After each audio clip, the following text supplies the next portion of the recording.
Green his father, then Leonard, the firstborn of our flock, spoke words that had wings to his dear wife and children.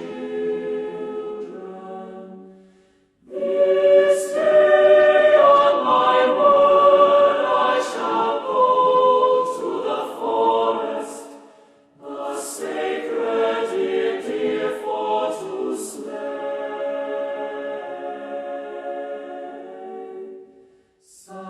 Sacrifice fit for the council of Eden.